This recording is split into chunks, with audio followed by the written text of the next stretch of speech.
আপনি কি অনেকদিন ধরে হাঁটু ব্যথায় ভুগছেন? আমি অমরেশ প্রহ্লাদ। আমি সুশ্রুতা হাসপাতালের কনসালট্যান্ট অর্থোপেডিশিয়ান ও স্পাইন সার্জন। আজ আমি আপনাদের বলবো হাঁটুর ব্যথার কিছু রেড ফ্ল্যাগস এবং কখন আপনাকে একজন অর্থোপেডিশিয়ানকে দেখানো উচিত। যদি আপনার হাঁটুর ব্যথা 2 থেকে 3 মাসের বেশি সময় ধরে থাকে এবং আপনি অনেক পেইন কিলার খাওয়ার পরেও ব্যথা কমছে না, তাহলে অবশ্যই ডাক্তারের কাছে যেতে হবে।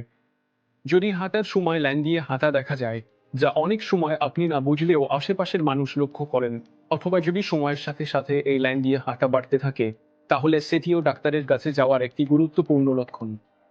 আরেকটি গুরুত্বপূর্ণ বিষয় হলো হাঁটার সময় যদি হাঁটুতে ক্লিক বা কোনো অস্বাভাবিক শব্দ শোনা যায়, সেটিও সতর্কতার একটি লক্ষণ।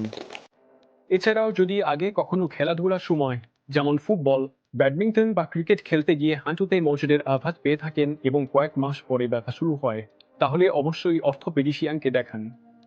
সবচেয়ে গুরুত্বপূর্ণ বিষয় হলো, যদি এই হাঁটুর ব্যথা আপনার দৈনন্দিন কাজকর্মে বাধা সৃষ্টি করে, যেমন সিঁড়ি ওঠানামা করতে অসুবিধা, বসে উঠতে সমস্যা বা স্বাভাবিকভাবে হাঁটতে কষ্ট, তাহলে আর দেরি না করে একজন অর্থোপেডিশিয়ানের পরামর্শ নিন